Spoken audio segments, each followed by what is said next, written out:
Harrington and Richardson's model XM16E1. This is a model I was most interested in the H&R lineup.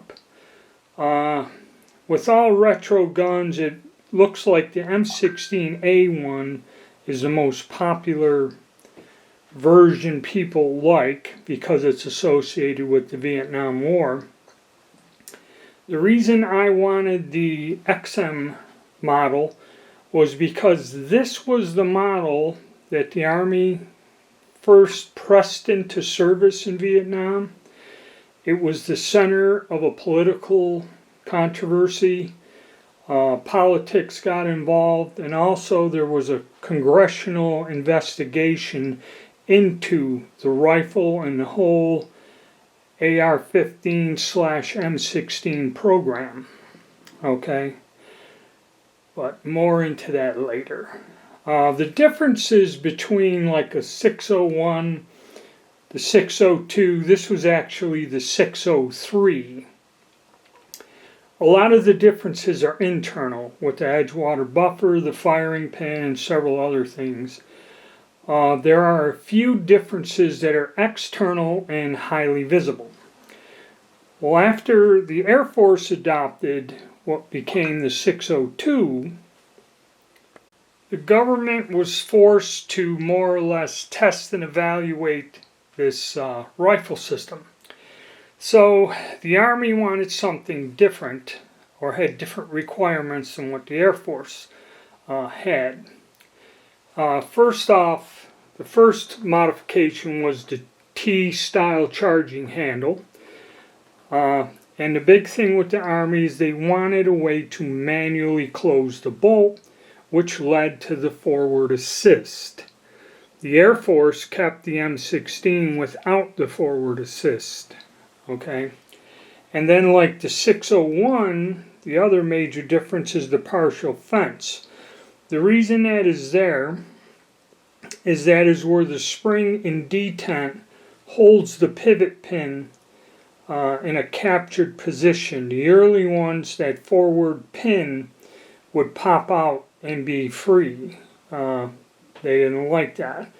There were some internal changes to the latch on the dust cover, and I think the other big thing is they put that R that for the rear sight adjustment was something they wanted on there also. This still has the straight delta ring. Later on it will be changed to a tapered one. The handguard stayed the same, front sight bayonet lug, and this had still had the prong style suppressor or flash suppressor. Now they changed this because they said the troops would use it to bust the wires on C-ration cartons or something like that, so something along those lines. And also, interestingly, this did not have a trapdoor for a cleaning kit in the butt plate, and they said that, see, there was some weird political thing where McNamara wanted these rifles sent to the front lines in Vietnam to be tested.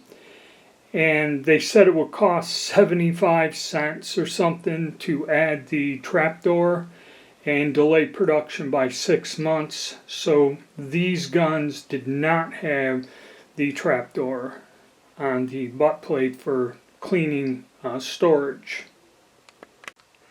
The other external changes is in the bolt release. Instead of being flat, they added that little tab there so you can press that down and latch it open. And the plastic was placed on the sling swivels to reduce noise. Now this gun was, well, it depends who you talk to. I believe the twist rate was already changed to 1 in 12 by then. some of the early testing, especially in the Arctic regions, they changed the twist rate from 1 in 14 to 1 in 12. And these were not chrome lined. The bulk carrier group is completely chromed. The barrels on this are not chrome lined. So the way the story goes, the ammunition they ordered should have used DuPont stick powder, but DuPont could not produce enough of it to meet the Army's requirements. So Winchester stepped in and said, hey, we'll use this ball powder we have, because they had a bunch of it in storage. So the ball powder caused a bit of overheating, problems with cleaning, and ran at a faster pressure rate. So part of it was the ammo. The other thing that I didn't know is the Edgewater buffer. This does not have that old style Edgewater buffer. When they did the congressional hearing, some of the problems were the Edgewater buffer would seize up and not function properly, which caused a lot of malfunctions. Something about the chrome plating on the pin or something in the bulk carrier caused an issue, which led to feeding problems, and that also, and I heard somebody tell me, always make sure that that bolt handle is latched so it don't knock your teeth out.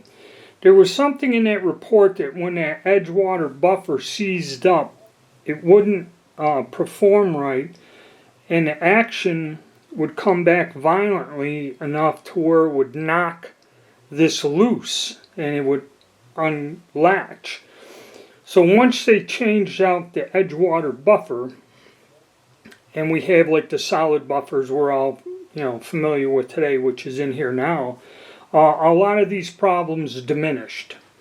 Okay, the ammunition thing kind of went on, but another problem was that the bores would become pitted. They didn't issue cleaning equipment. The having a higher velocity ball powder, and the fact that Vietnam is an environment where they have a monsoon season where it rains 6 months out of the year and has like a 90% humidity at all times, was also another problem.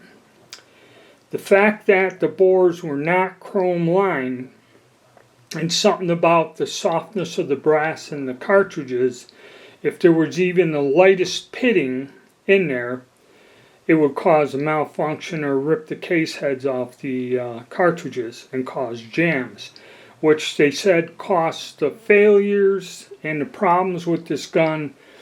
There was a complaint to Congress that it was costing soldiers' lives, and there was an investigation. So then came the point, this is the rifle where they decided they had to chrome line the bores. And in reading the report, even with the chrome line bore, if the gun was not properly maintained, the corrosion would still set in a short period of time. Without the chrome lining, it was like a matter of days, to where with the chrome lining, it was kind of like in a week or so they'd have issues. So there were a lot of changes made and lessons learned with this particular model rifle. Okay, and the reason I kind of wanted an example of it in my collection is just because this was, to me, the famous one that caused a lot of issues. The shortcomings were corrected and modified, which ended up being the M16A1. And that was the gun that we were issued well into the 90s and carried on and started the M16 legacy. Alright, thank you and stay tuned.